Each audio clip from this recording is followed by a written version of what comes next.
Hello students, चलिए आज शुरू करते हैं क्लास 11th मैथ्स का चैप्टर लिमिट्स एंड डेरिवेटिव्स। क्या है ये चैप्टर? नाम भी बड़ा अजीब सा है, और सुनने में भी थोड़ा सा डरावना सा लग रहा है, राइट? आप लोगों ने कैलकुलस का नाम तो सुना होगा। कैलकुलस आपके क्लास 12th की मैथ्स का एक मेजर पोर्शन है। उस कैलकुलस की शुरुआत यहीं से होती है, लिमिट्स एंड डेरिवेटिव्स से, राइट? तो बेसिकली कैलकुलस में हम क्या पढ़ते हैं? कैलकुलस में हम ये पढ़ते हैं कि कोई भी फंक्शन कैसे चेंज होता है जैसे जैसे उसके डोमेन की वैल्यू चेंज होती है। अब आपको चैप्टर ये तो कर चुके हैं रिलेशंस एंड फंक्शंस, तो आपको पता होना चाहिए डोमेन क्या होता है, राइट? डोमेन अगर एक आसान भाषा में बताऊं तो हम फंक्शन में वेरिएबल की जो भी वैल्यूज़ ले सकते हैं, परमिसिबल वैल्यूज़ जो हमारे लिए होती हैं, वो होता है उसका डोमेन, राइट? तो अगर मेरे पास एफ एक्स दिया हुआ है x+2, तो मैं x की कोई भी वैल्यू पुट कर सकती हूँ, राइट? तो जो भी वैल्यूज़ मैं x की पुट कर सकती हूँ that will be my domain, right? तो हम कैलकुलस में यही बात करते हैं कि कोई भी फंक्शन कैसे चेंज होता है जैसे जैसे उसकी डोमेन की वैल्यू चेंज होती है, राइट? तो कैलकुलस तक पहुंचने से पहले हमें लिमिट्स और डेरिवेटिव्स आना बहुत ज़रूरी है। तो क्या होता है limit? What do we mean by limit? Limit का मतलब ये होता है कि बेसिकली किसी भी फंक्शन की वैल्यू की एक बाउंड्री सेट हो जाती है। लिमिट क्या करता है? किसी भी फंक्शन की एक बाउंड्री सेट कर देता है।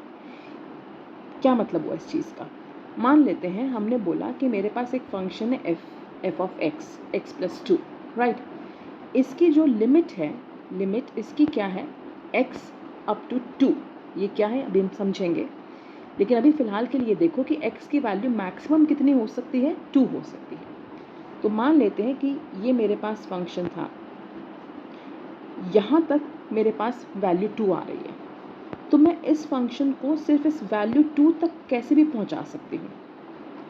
इस वैल्यू 2 के बियॉन्ड मेरे फंक्शन की वैल्यू एग्जिस्ट नहीं करती। मतलब लिमिट सेट हो गई, बाउंड्री सेट हो गई कि ये जो हमें वैल्यू दे दी गई, इस वैल्यू ने क्या किया? हमारे इस फंक्शन की एक लिमिट, एक बाउंड्री सेट कर दी है कि इस लिमिट, इस वैल्यू के बियॉन्ड हम इस फंक्शन की वैल्यू को नहीं देख सकते हैं।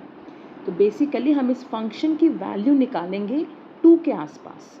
बेसिकली जो भी लिमिट हमने सेट की होती है, उस वैल्यू के इर्द गिर्द, उस वैल्यू के नियर बाय ही हम इस फंक्शन की वैल्यू निकाल सकते हैं।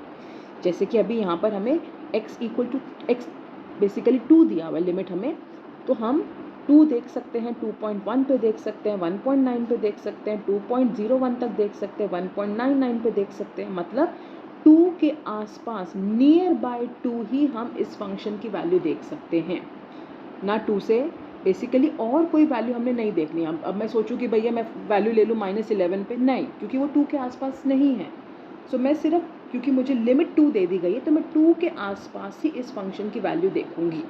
तो लिमिट मेरे लिए एक बाउंड्री सेट कर देता है कि एक पर्टिकुलर वैल्यू के नेबरहुड में ही, एक पर्टिकुलर वैल्यू के नियर बाय ही हम किसी फंक्शन की वैल्यू देख सकते हैं, ठीक है? तो अब इसे बेसिकली हम बोलते कैसे? How do we pronounce it, या how do we denote it, या how do we call it, right? तो मान लेते हैं मेरे पास फंक्शन है x+3 और मुझे इसकी लिमिट दे रखी है अप टू 3। तो हम कैसे लिखते हैं, राइट? लिमिट क्या दे रखी है मुझे इसकी? 3। तो हम लिखेंगे limit of function where x tends to 3। Tends to 3 मतलब x 3 की तरफ जा रहा है, चाहे ऐसे जाए चाहे ऐसे जाए, x 3 की तरफ जा रहा है, x टेंड्स टू 3।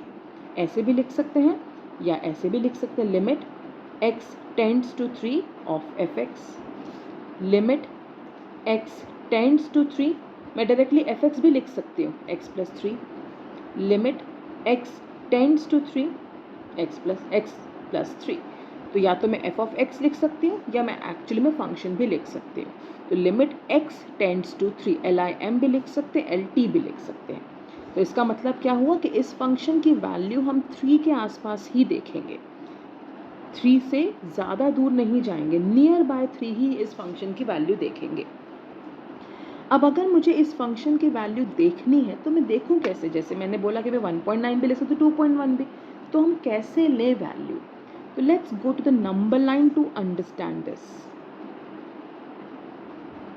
ये है मेरे पास नंबर लाइन, क्या दिया मुझे? लिमिट 3, यानी ये जो 3 है, इस 3 तक मुझे पहुंचना है। मेरा फंक्शन इस 3 के आसपास ही रहेगा। अब इस 3 तक मैं कैसे पहुंच सकती हूँ? इस 3 तक मैं राइट हैंड साइड से भी पहुंच सकती हूँ, मैं लेफ्ट हैंड साइड से भी पहुंच सकती हूँ। अगर मैं राइट हैंड साइड से वैल्यू देखती हूँ किसी फंक्शन की, तो that becomes my right hand limit. अगर मैं लेफ्ट हैंड साइड से वैल्यू लेती हुई 3 तक आती हूँ, that becomes my left hand limit. अब क्या मतलब हुआ इस चीज़ का? क्योंकि हमारी लिमिटिंग वैल्यू 3 है, x इज टेंडिंग टू 3, तो अगर मैं राइट हैंड साइड से 3 की तरफ आऊँ तो कैसे आ सकती हूँ? 4 ले सकती हूँ, 3.5 ले सकती हूँ, 3.2, 3.1, 3.01, 3.001 एंड सो ऑन, राइट? अगर मैं लेफ्ट हैंड साइड से वैल्यू देखूं तो मैं क्या देख सकती हूँ? 3 तक पहुँचना है, 2 हो सकता है, 2.5, 2.6, 2.9, 2.99 एंड सो ऑन, राइट? तो बेसिकली मैं 2 तरह से 3 तक पहुँच सकती हूँ, या तो मैं राइट हैंड से कोई वैल्यू लेती हुई 3 तक आऊँ, या मैं लेफ्ट हैंड से कोई वैल्यू लेती हुई 3 तक आऊँ। तो जब मैं राइट हैंड साइड से वैल्यू लेती हुई आती हूँ, that is called as right hand limit. अगर मैं लेफ्ट हैंड साइड से कोई वैल्यू लेती हुई पहुँचती हूँ 3 तक, that is called as left hand limit. अब इसे लिखते कैसे हैं? Same denotation, limit x tends to 3, but क्योंकि अगर हम राइट हैंड लिमिट की बात कर रहे हैं तो मैं यहाँ छोटा सा प्लस लगा दूंगी, साथ में क्या लिख देंगे यहाँ पे? फंक्शन। क्या किया मैंने? Limit x tends to 3, function क्या था मेरा? x प्लस 3, लेकिन मैंने साथ में प्लस लगा दिया, that means I am talking about right hand limit. यही अगर हम लेफ्ट हैंड लिमिट की बात करते हैं तो x टेंड्स टू 3, मैं साथ में छोटा सा माइनस का साइन लगाऊंगी। तो अगर प्लस लगा हुआ, दैट मीन्स हम 3 तक राइट हैंड साइड की वैल्यूज़ लेकर पहुंच रहे हैं। अगर माइनस लगा हुआ, दैट मीन्स हम 3 तक लेफ्ट हैंड साइड की वैल्यूज़ लेते हुए पहुंच रहे हैं। तो लेफ्ट हैंड लिमिट के लिए माइनस, राइट हैंड लिमिट के लिए प्लस। चलिए अब समझते हैं कि हम राइट हैंड और लेफ्ट हैंड लिमिट्स निकालते कैसे हैं, राइट? तो वही फंक्शन है मेरे पास, एफ एफ एक्स है मेरे पास, x प्लस 3, राइट? और लिमिट मुझे क्या दे रखी? x tends to 3। तो मुझे राइट हैंड लिमिट भी चेक करनी है इसकी, लेफ्ट हैंड लिमिट भी चेक करनी है। तो पहले राइट हैंड देखते हैं। तो let's take some values for the function.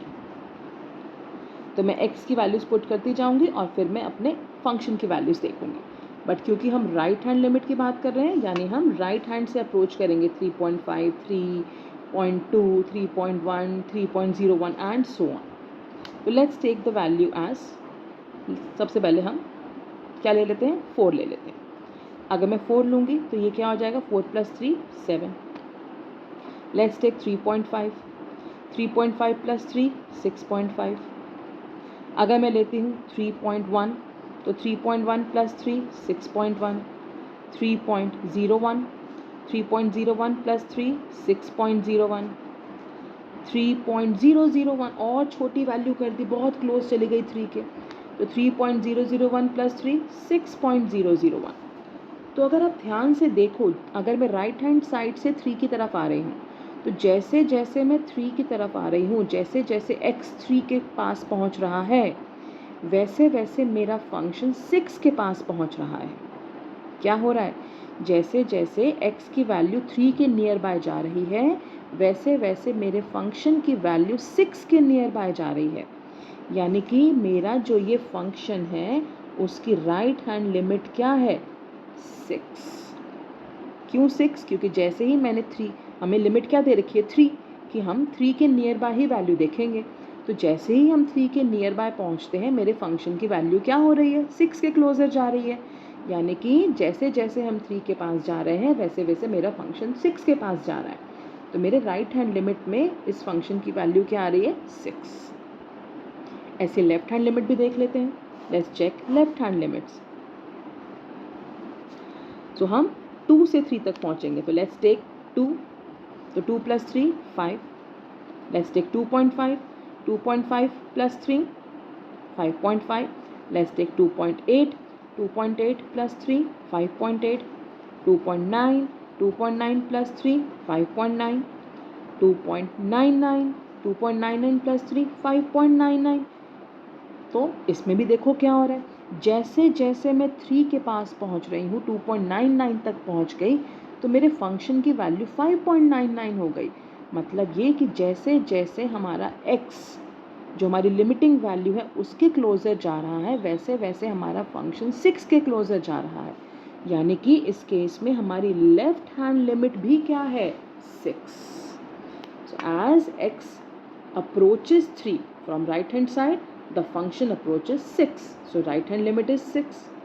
As x approaches 3 from left hand side, the function approaches 6. So इसलिए हमारी लेफ्ट हैंड लिमिट भी क्या है इस केस में, 6. समझ गए? तो जब भी हमारी राइट हैंड लिमिट और लेफ्ट हैंड लिमिट की जो वैल्यूज़ हैं वो सेम आती हैं, तो उस केस में हम कहते हैं that limit exists for the function. मतलब ये कि ये जो लिमिट हमें दे रखी है ये तभी एग्जिस्ट करती है, ये तभी वैलिड होती है, तब जब मैं चाहे राइट हैंड साइड से अप्रोच करूँ चाहे मैं लेफ्ट हैंड साइड से अप्रोच करूँ, मेरा फाइनल आंसर सेम आए। अगर मेरी राइट हैंड लिमिट और लेफ्ट हैंड लिमिट दोनों सेम आती है, मतलब चाहे मैं राइट हैंड से अप्रोच करूँ चाहे मैं लेफ्ट हैंड से अप्रोच करूँ, मैं सेम वैल्यू में पहुँच रही हूँ, तभी मैं कहती हूँ कि उस फंक्शन के लिए लिमिट एग्जिस्ट करती है। अगर दोनों में वैल्यूज़ मेरी सेम नहीं आती हैं, that means the limit does not exist for that function. ठीक है, अब इस चीज़ को थोड़ा सा और समझते हैं यूजिंग सम ग्राफ। चलिए, ये हमें कोई भी फंक्शन दे रखा है, राइट? तो हमें बोला है limit x tends to 3 fx, यानी इस फंक्शन के लिए भी लिमिटिंग वैल्यू हमारी 3 है। अब हमें चेक करना है कि इस फंक्शन के लिए लिमिट एग्जिस्ट करती है या नहीं करती है, राइट? तो हम क्या करेंगे, राइट हैंड से चेक करेंगे, लेफ्ट हैंड से चेक करेंगे। तो राइट हैंड से जब मैं 3 के पास आती हूँ, तो अगर मैं लेती हूँ, मान लेते हैं 3.1, यहाँ पहुँच जाऊँगी, 3.2 पे यहाँ होंगी, 3.3 पे समवेयर यहाँ होंगी रफली, ठीक है ना? तो अगर मैं 3.3 ले रही हूँ, 3.3, तो मैं यहाँ पर हूँ फंक्शन में। 3.2 लूँगी तो मैं यहाँ आ जाऊँगी, 3.1 लूँगी तो मैं यहाँ आ जाऊँगी। मतलब जैसे जैसे मेरी मैं 3 के पास पहुँच रही हूँ, मेरी यहाँ पे भी वैल्यू कहाँ पहुँच रही है, इसके क्लोज़र, जो कहाँ पर है, 3 पे। ध्यान से देखो मेरे पास क्या वैल्यूज़ हैं, 1 2 3, ऐसे एक और ले सकते हैं 4। तो जैसे जैसे ये मान लो 3.4 है, 3.4 पे मैं यहाँ पर हूँ, 3.3 पे मैं यहाँ हूँ, 3.2 पे मैं यहाँ हूँ, 3.1 पे मैं यहाँ हूँ। तो जैसे जैसे मैं 3 के पास आ रही हूँ, मेरा फंक्शन भी यहाँ पे 3 के पास पहुँच रहा है, यानी कि मेरी राइट हैंड लिमिट क्या है, 3।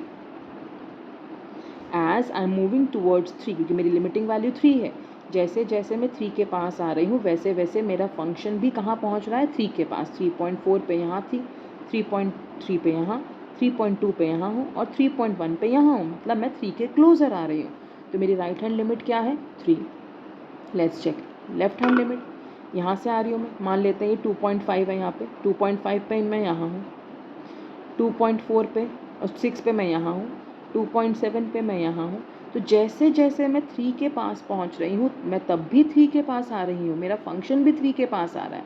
2.5 पे मैं यहाँ हूँ, 2.6 पे यहाँ पहुँच गई, 2.7 पे मैं यहाँ पहुँच गई। तो as I am moving towards 3, my function is also moving towards 3।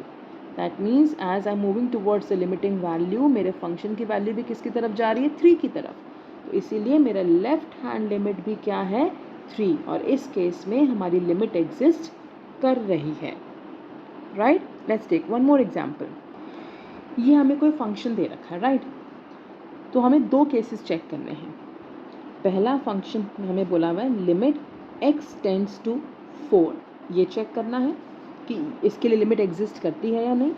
दूसरा केस है limit f of x tends to 0, कि 0 अगर x की वैल्यू है तो उसमें लिमिट एग्जिस्ट करती है या नहीं। तो दोनों केसेस चेक करने हैं।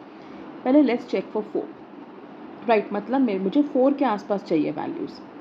अब मैं क्या ले सकती हूँ, अगर मैं राइट हैंड लिमिट में चेक करूँगी तो मैं 4.4, 4.3, 4.2, 4.1 ये चेक कर सकती हूँ।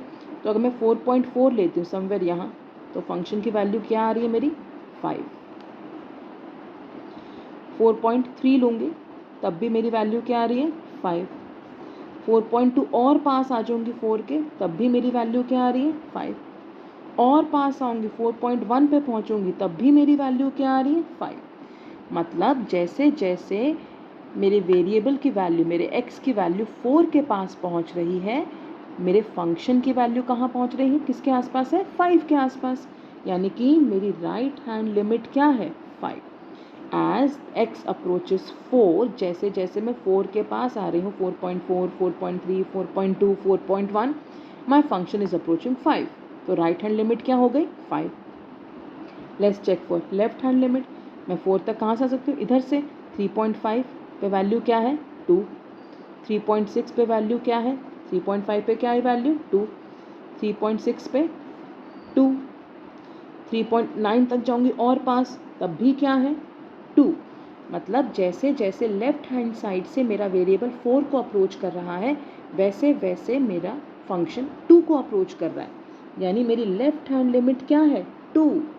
और क्योंकि right hand limit is not equal to left hand limit, इसीलिए लिमिट डज नॉट एग्जिस्ट। इस केस में हमारी लिमिट एग्जिस्ट नहीं करती है। जब राइट हैंड लिमिट और लेफ्ट हैंड लिमिट की वैल्यू इक्वल आती है तभी लिमिट एग्जिस्ट करती है। तो दोबारा देखो, अगर मैं राइट हैंड से पहुंच रही हूँ तो मैं 5 के पास आ रही हूँ, अगर मैं लेफ्ट हैंड से पहुंच रही हूँ तो मैं 2 पे चल रही हूँ। तो दोनों मेरी वैल्यू सेम नहीं है, इसलिए x टेंड्स टू 4 पे हमारी लिमिट एग्जिस्ट नहीं करती। 0 पे चेक कर लेते हैं। 0 के आसपास पहुंचना, मैं यहाँ से भी आ सकती हूँ, यहाँ से भी। अगर यहाँ से आऊँ 1 पे हूँ, अगर मैं 1 किससे आ रही हूँ तो मेरा फंक्शन क्या चल रहा है 2। 0.5 पे भी मेरा फंक्शन क्या चल रहा है 2। 0.1 पे भी मेरा फंक्शन क्या चल रहा है 2। तो अगर मैं राइट हैंड से अप्रोच करती हूँ 0 की तरफ, तो मेरा फंक्शन किसको अप्रोच कर रहा है 2 को। अगर मैं लेफ्ट हैंड में देखती हूँ, यहाँ से आ सकती हूँ -1 पे 2, -0.5 पे 2, -0.1 पे 2। मतलब अगर मैं लेफ्ट हैंड साइड से 0 को अप्रोच कर रही हूँ तब भी मेरा फंक्शन क्या चल रहा है 2। ठीक है, तो मेरी राइट हैंड लिमिट भी क्या आ रही है 2, मेरी लेफ्ट हैंड लिमिट भी क्या आ रही है 2। तो क्योंकि right hand limit is equal to left hand limit, तो इस वैल्यू के लिए लिमिट एग्जिस्ट करती है। तो जैसे जैसे हमारा x जो है 0 की तरफ जा रहा है, टेंड्स टू 0, 0.5, 0.4, 0.2, 0.1, मेरे RHL क्या है 2। लेफ्ट हैंड साइड से आऊँगी तो -0.5, -0.4, -0.1, तब भी मेरा फंक्शन क्या चल रहा है 2। तो क्योंकि मेरी राइट हैंड लिमिट और लेफ्ट हैंड लिमिट दोनों सेम है, इसका मतलब इस पर्टिकुलर फंक्शन के लिए x टेंड्स टू 0 पे हमारी लिमिट एग्जिस्ट करती है, बट x टेंड्स टू 4 पे हमारी लिमिट एग्जिस्ट नहीं कर रही है। क्लियर सबको? चलिए यहीं तक रखते हैं and will continue in the next video. Take care, revise this and send me your doubts in the comment section. Bye bye.